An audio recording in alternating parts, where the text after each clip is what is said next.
4 PNGDF soldiers arrested and charged. Courts record improvement in clearance of cases. And PANGU party presents party policies. This is National EMTV News with Helen Seah. Good evening and thanks for joining us for Saturday's news. 4 PNGDF soldiers have been arrested and charged by PNG Police for allegedly smuggling a large quantity of contraband items on board the Mamose Express. Officer in charge of the Criminal Investigation Unit, Inspector Stephen Yalamu, says police had obtained a search warrant from the PNG District Court to search the vessel. Police received a tip-off that the PNG Defence Force officers had allegedly travelled to Jayapura and smuggled large quantities of firecrackers into PNG. According to the police report, the firecrackers were bound for the Highlands region. Thus, a search warrant was obtained from the Medang District Court and a search was conducted when the vessel docked in Medang. Police officers, including Naki and customs officers, were on the ground when the vessel arrived. A thorough search was conducted on all passengers, including their luggage, before they departed the ship. Police also engaged 2 divers to search for 2 packages that were thrown into the sea meters away from the wharf. The master of the vessel, MV Mamose Express, was also arrested and charged under the Criminal Code Act for evading laws relating to equipment of ships and shipping dangerous goods. This is the second incident involving this shipping vessel. Last month, it was quarantined for 14 days for breaching the Pandemic Act, carrying almost 300 passengers. Meanwhile, the soldiers are detained at the Jomba Police lockup. Martha Lewis, National EMTV News, Medang. The National and Supreme Courts in Papua New Guinea have recorded an improvement rate of 15% for case clearance in 2020 compared to the year 2019 for the national courts. This data was captured in the judge's report recently presented to Governor General Sir Bob Dada in Port Moresby.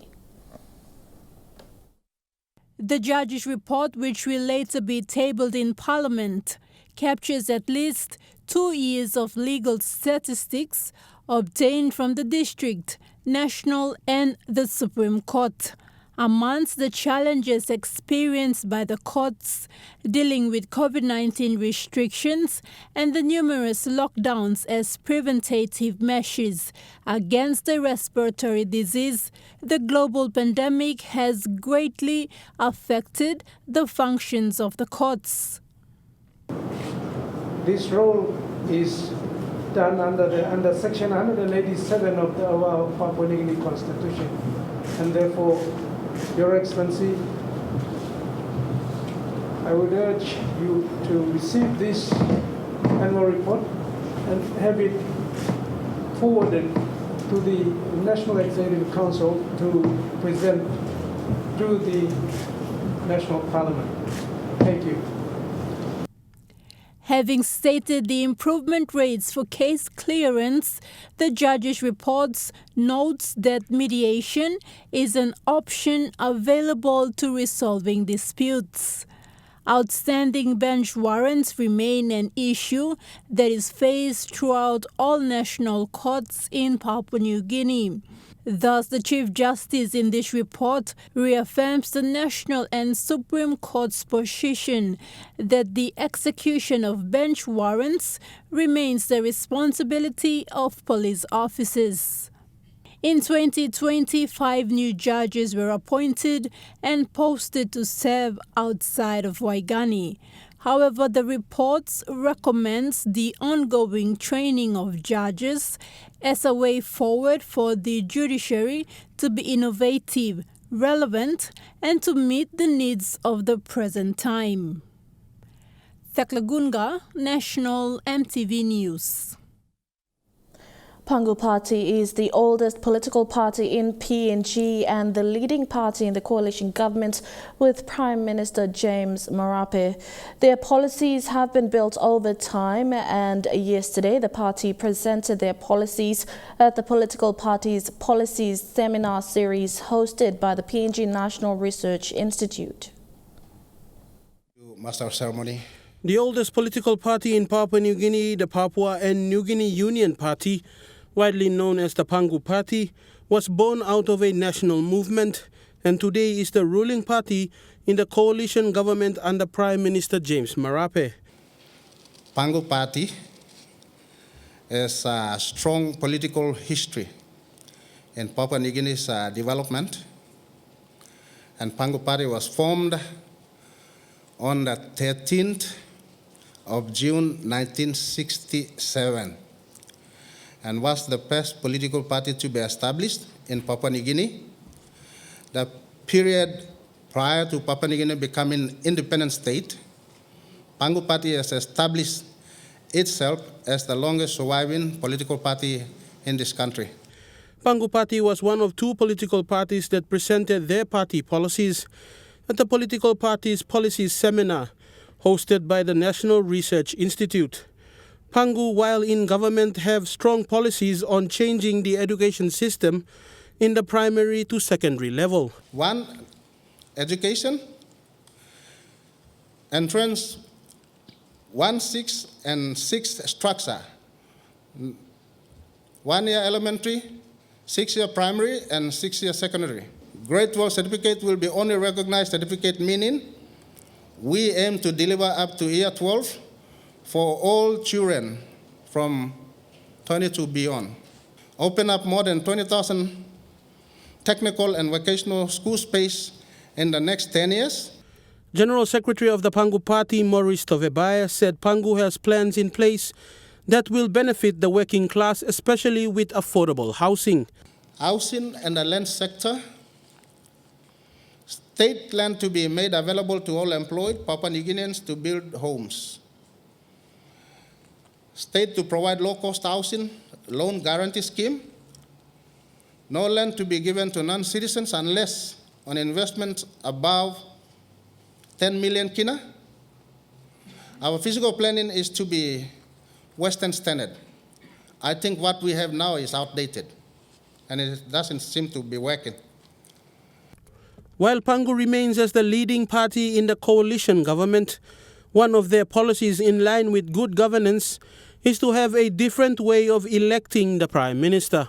Under the good governance and transparency, we also propose to have direct election of the Prime Minister and the regional seats for women. We propose for Prime Minister to be elected by the people for a 5-year term and only contest for 1 more term, like the one in US, 2-term system. Fidelis Sukina, National EMTV News. National EMTV News will be back with more stories after these short messages. Stay with us.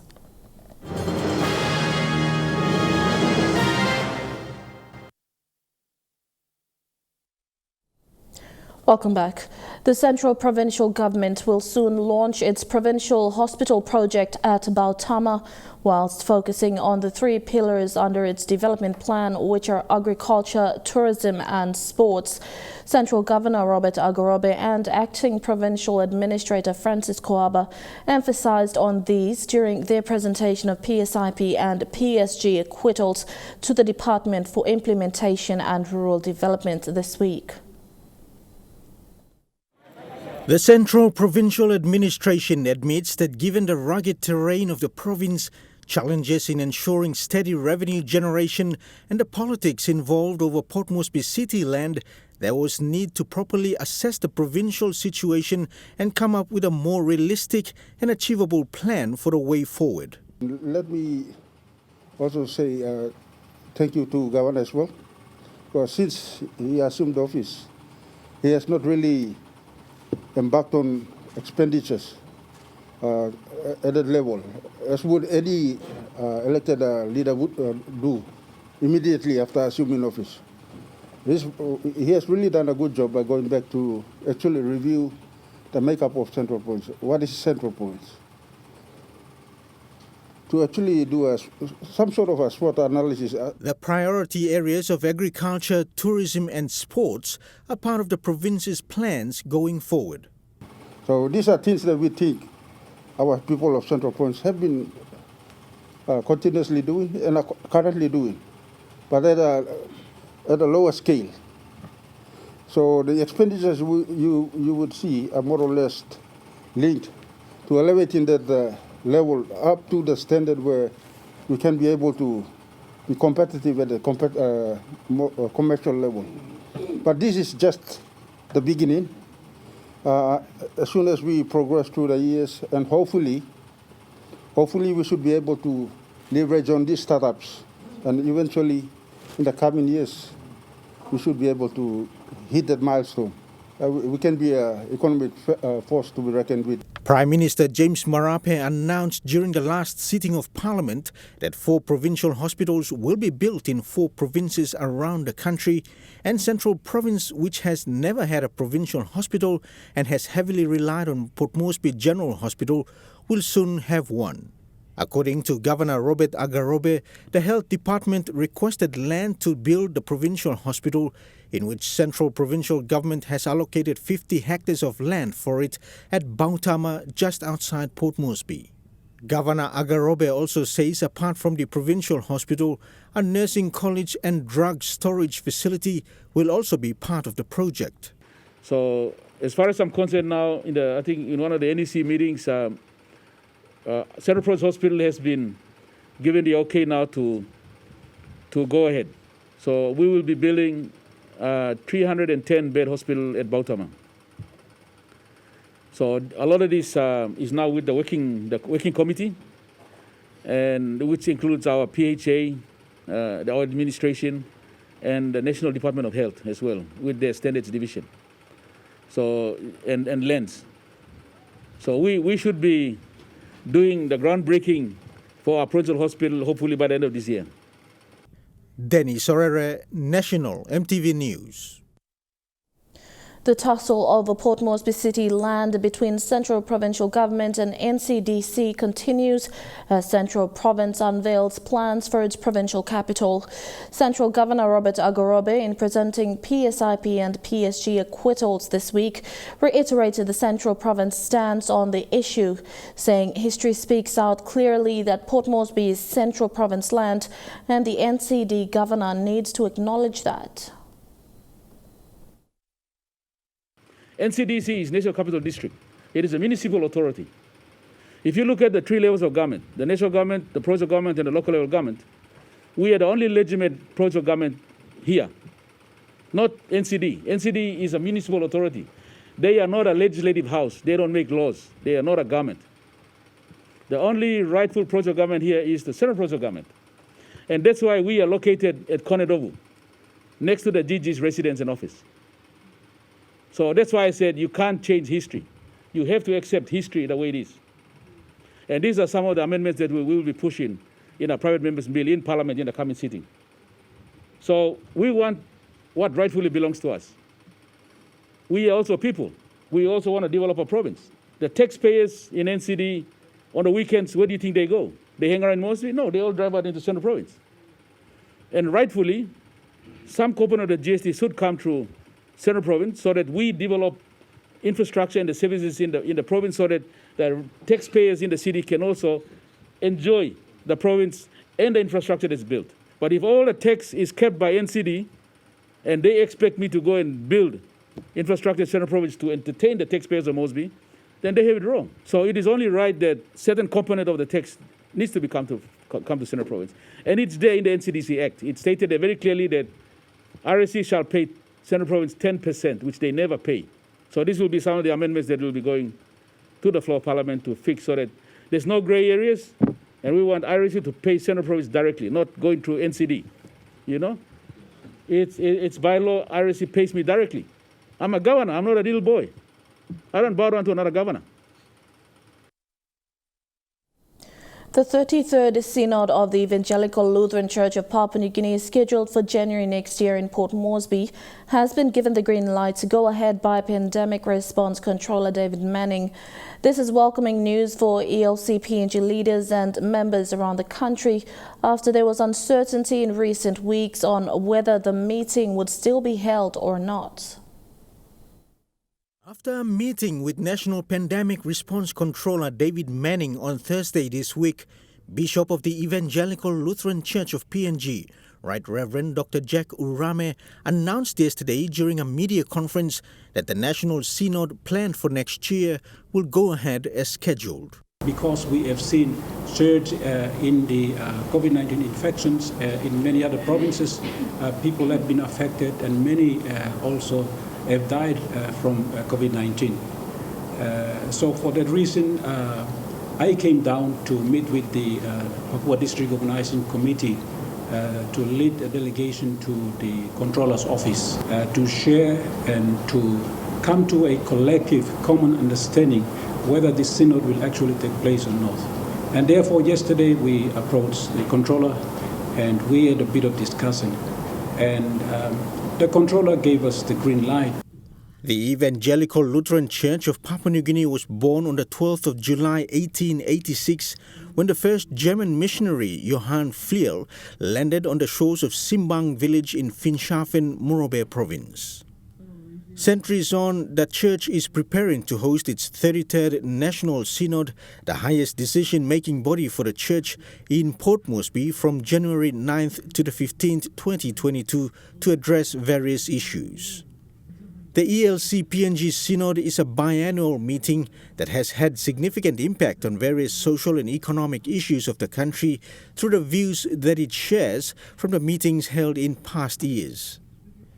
This synod will be hosted by Papua District, one of the 17 districts under the church's structure. The synod takes place every 2 years. So this time the OS district is Papua District and Port Moresby. And Papua District as an organizing committee which is already preparing and organizing the synod to take place in coming January. While the preparation is progressing, we are also challenged by the fact that COVID-19 is one of the difficult things to overcome. The synod will be based on the theme, "As for me and my family, we will serve the Lord," taken from Joshua chapter 24, verse 15 in the Bible, which seems significantly important at a time when PNG is faced with social, economic and political challenges amidst the COVID-19 crisis. And the work of the Central Committee is organizing funds, facilities like the university. We are thinking of putting our delegates at the university. And the stadium is the place that we're going to have our meeting. So we've organized that using the funds of our congregations. We've also written to our members, the Lutheran members in the National Parliament, and we will shortly be writing to the business houses and asking if they could help. But so far we have been receiving funds from our congregations, our church members in the Papua District, and we are very happy with the progress that we are going so far. ELC PNG is the second largest Christian church in the country with well over 1.2 million members. The first synod for ELC PNG was held in 1956 in Simbang, Finschhafen, where Dr. John Kuda from the United States was elected to lead the church as bishop. Preparations are well underway for hosting the 33rd Synod, where about 1,000 delegates are expected to participate. The Sajongai Stadium Indoor Complex is the proposed venue for the Synod, whilst accommodation areas for the delegates are also being organized. Dennis Orere, National EMTV News. Runway upgrade at East Sepik's Boram Airport has been completed by the National Airport Corporation, allowing bigger planes to land. Following the upgrade, Air Niugini resumed its Fokker service into the East Sepik province with the first Fokker flight yesterday. During the upgrade, passengers travelling out of Wewak were restricted to as few as 20 because of the short runway, and only the Dash 8 aircraft was operating. And with the peak period approaching, the airline plans to introduce additional flights should the demand warrant. 42 students from the Institute of Christian Academy graduated in a combined graduation held yesterday. Guest speaker Matthew Kalabai encouraged the students to work hard to reach their future ambitions.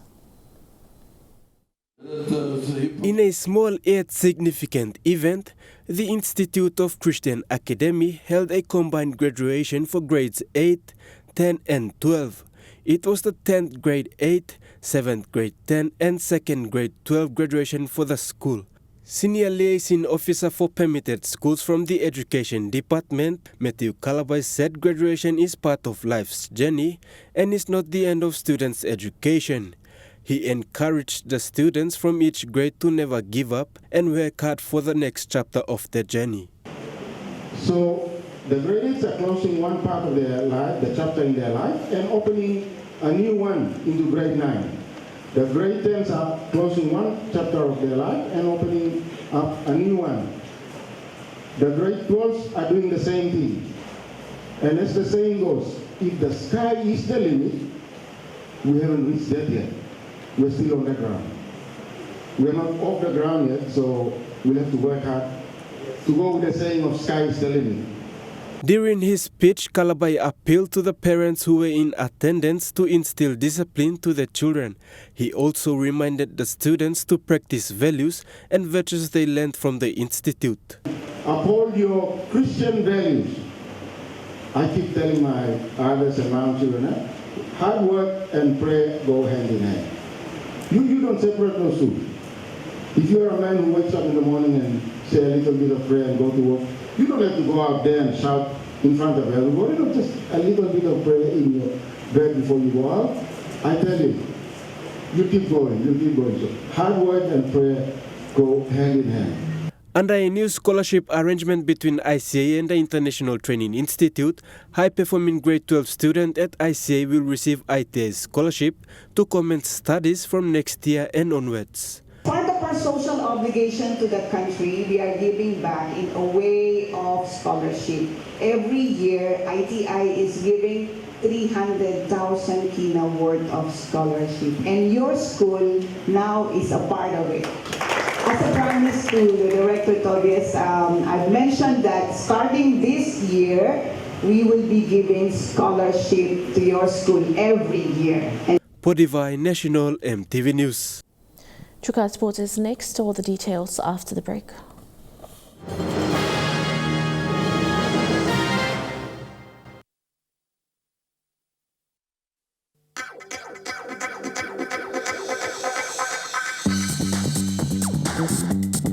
Chukai Sports.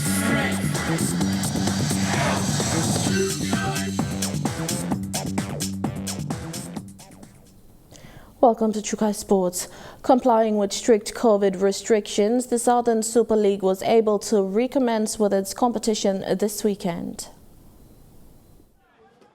The Southern Super League swung back into action with round 6 of matches taking place this weekend at the Mosby South Stadium at Calgary. The competition was given approval to commence by the Office of the Controller following the mass vaccination of players of the participating teams. Super League, we've been given clearance to run our remaining games, and we've got about 5 games left before the finals, but because of the vaccination, no jab, no game policy, they've allowed us to continue on those bases. Strict protocols, no spectators, the grandstands empty. It's a bit funny, but it's just the way it is now. All the players coming in and guys coming in have been sanitized, so pretty much, different, but we've got to get used to the new normal here. Hard running and big hits were the order of the day as teams were eager to take to the field following the suspension of matches due to the surge in COVID cases in the nation's capital. For Form 6, yes and no. Some teams tend up a bit rusty, some tend up on song, so that's indication of we know who trained during the off time and who didn't. Huxley Lovai, Chukai Sports. And that ends Chukai Sports. The weather details coming up next. Chukai Sports.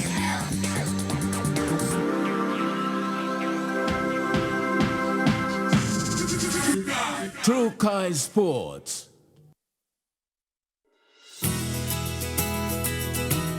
This weather update is proudly brought to you by MoniPlus, with you always.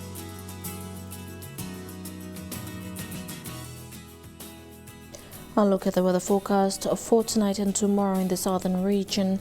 Some showers in Port Moresby, fine and sunny in Daru. Cloudy with a few showers in Kerema, mostly fine weather in Alotau and fine although cloudy in Popondetta.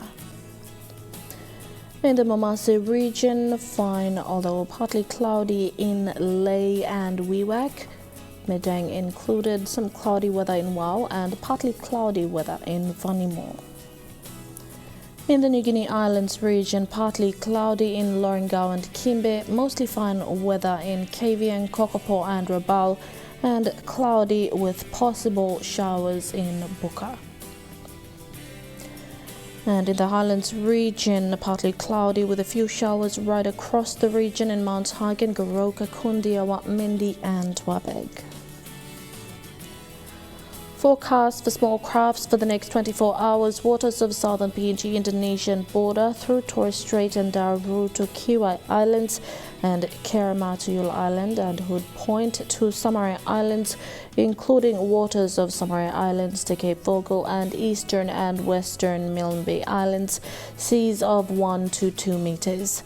Waters north of Cape Vogel through Huon Gulf and to Finschhafen, with waters of Finschhafen through Vitiaz and Dampier Straits to Siasi and Long Islands, with waters north of Long Island to Medang, Wewak to Vanimo and northern PNG Indonesian border, with waters of Manus and its western group of islands, including waters of New Ireland to New Britain and Bougainville, seas of 0.5 to 1 meter.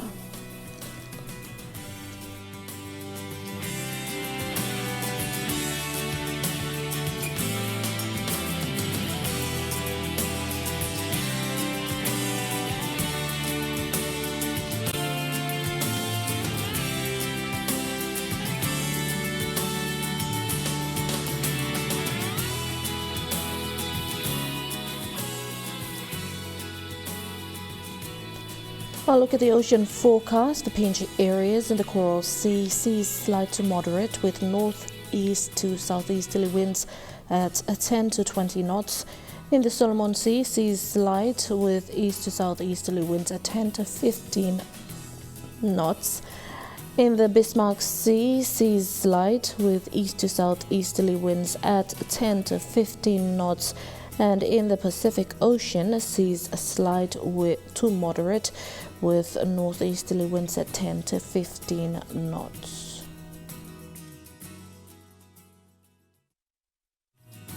The weather update was proudly brought to you by MoniPlus, with you always. And that's been the news, sport and weather for Saturday, 13th of November 2021. Until next time, pleasant viewing, be safe and have a good night.